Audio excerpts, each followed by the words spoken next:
Ito na nga po yung araw na babiyahe tayo ng malayo. Dahil ang biyahe na lalakbayin namin ay mula dito sa Alabang, Muntinlupa patungo sa isla ng Marinduque. Matapos na ang duty ko sa trabaho ay nagpagas muna ako ng full tank para diretso na ang ating paglalakbay pauwi sa bahay sa Batangas. Doon naman ay kukunin natin ang mga gamit na isasakay natin sa ating motor at susunduin na din ang ating OBR. Kaya umpisahan na po natin ang biyahe at medyo malayo-layo pa po ang ating lalakbayin.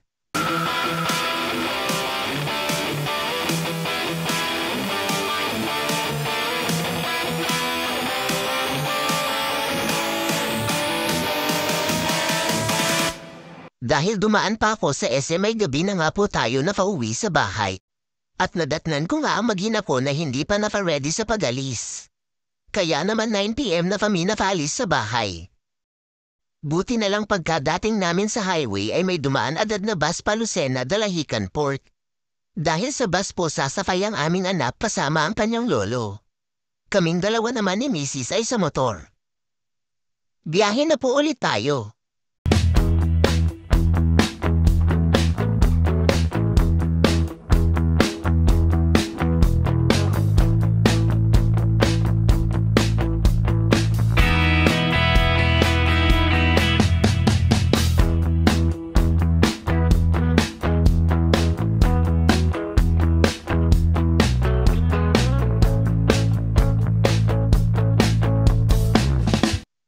Malapit na nga po tayo sa Lucena Dalahican Port, kaya oras na para magpa-full tank muli. Para tuloy-tuloy po ang biyahe natin pagdating sa Marinduque. Second stop na po pala natin ito. Una ay sa Muntinlupa, pangalawa dito sa may Lucena.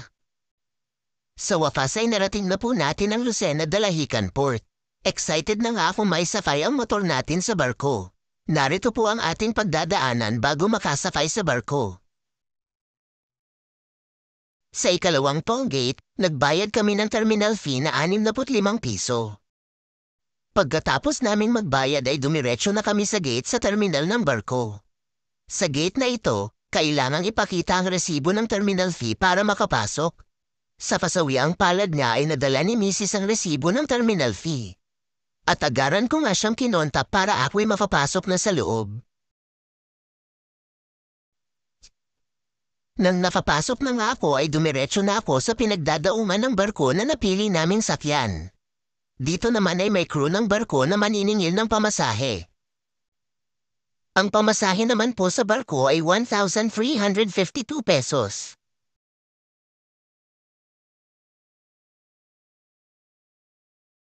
Narito po ang ticket na resibo ng pamasahe sa barko.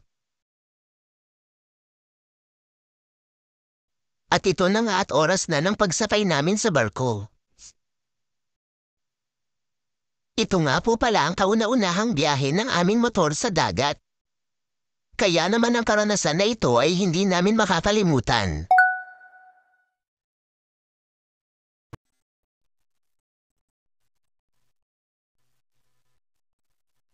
Ito namang barko na ito ay ang pangalawang babiyahe rin pa Marinduque. Star Horse na po ang napili naming sakyan dahil ito daw ay may double deck na tulugan at may aircon din. Almost 3 hours na ang biyahe namin para makarating naman po dito sa Balanacan Port. Dito nga excited na may halong nervyos ang aming paglabas mula sa barko. Excited kasi, madami daw bangkingan dito sa Marinduque. Nervyos naman dahil hindi ko kabisado ang daan patungo sa aming pupuntahan. Sana exit doon ay? Para mapalabas naman sa port na ito ay kinakailangan ipakita ang terminal fee receipt na galing sa Dalahican Port Lucena at kinuha nga ni Sir ang kaputol ng resibo.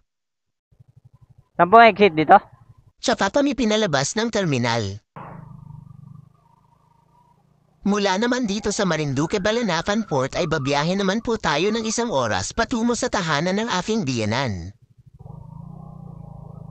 Dito ba? Pa Santa Cruz, no? Dalawa na nga po pala ang pasahero ko ngayon, si Mrs. at ang aming anak. May helmet naman yan. At sa unahan nga ng port ay may police checkpoint. Dito ay ginabayan kami at binigyan ng stub na naglalaman ng pagpapaalala kung paano kumuha ng vehicle exit pass. Ay, matikit.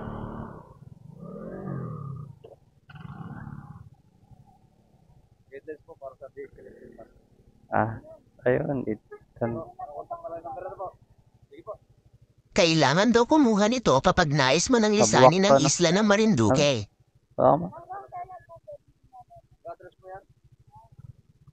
Sige po, sir.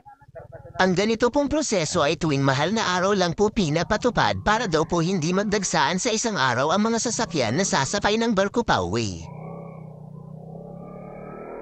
Simulan na po ulit natin ang paglalakbay at sama-sama nating enjoy ang aming biyahe.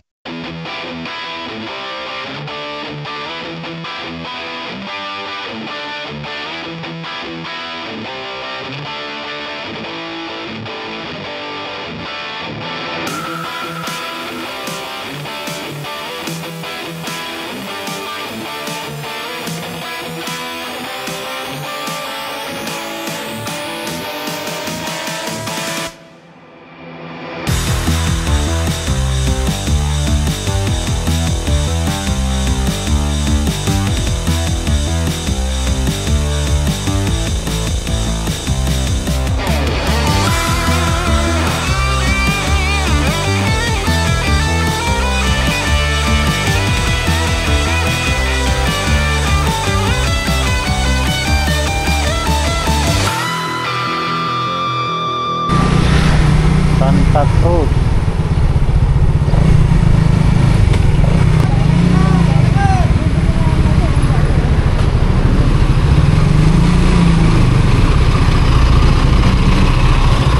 Dahil sa haba nga ng biyahe at paliko-likong kalsada, pagdating nga namin dito sa bayan ng Santa Cruz, Marinduque ay hindi na napigilan ng aming anak na masuka dahil sa hilo.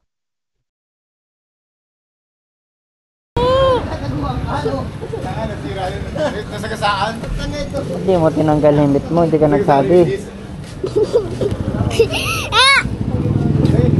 Wait. O dun.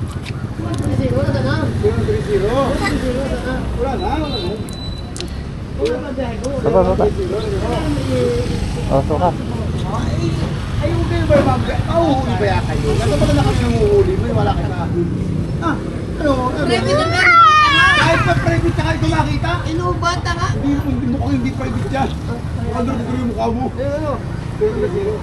Mukha na, bata. 6 Eh kasi. Ipagin mo ko mamaya baka may makasabot kasi nila. Tubig. Nasa gilid. Suman. Miss School mo? Abay, Messi. Baka di na naman mo, ha?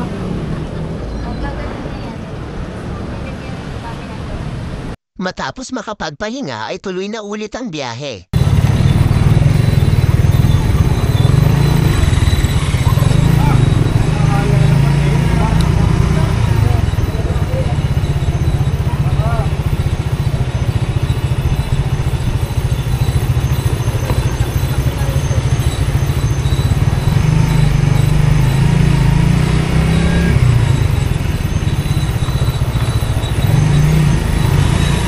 Ito lang? Ha?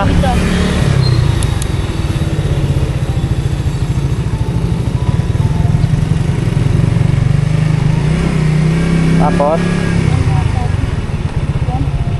Diretso dito?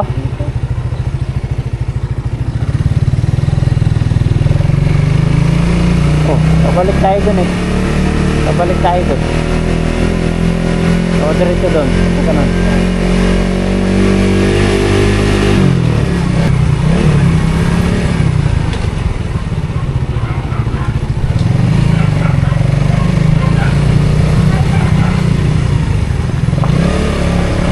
Bakuan daan.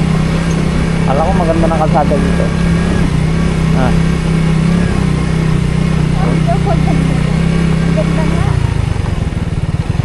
Ganda naman ng kalsada niya.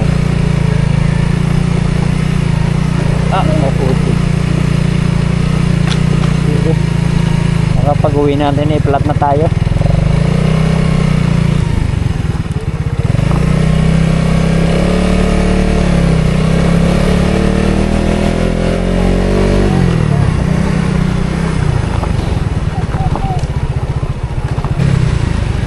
Pala dito pala dapat tayo dumaan eh.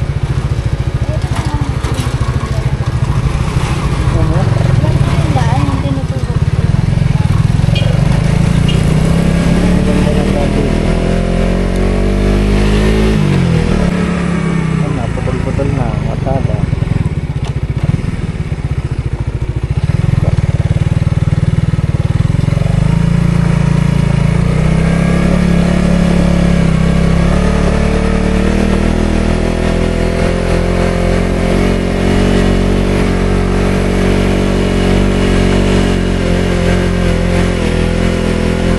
Nabutan tayo ng Alicroche ah.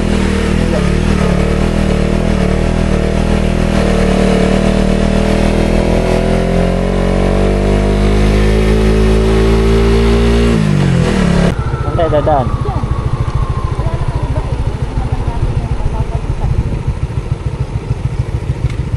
Doon tayo sa loob.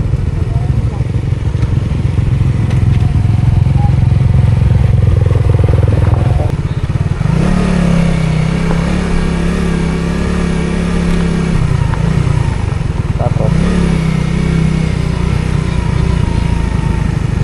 ano daan? Saan daan dito?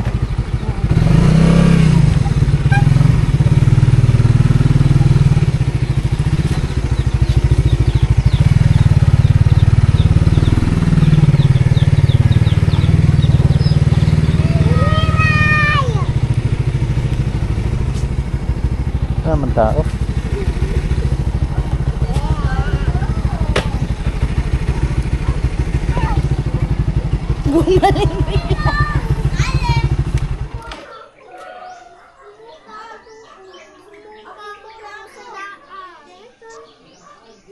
At sa wakas ay nakarating na din po kami sa aming final destination.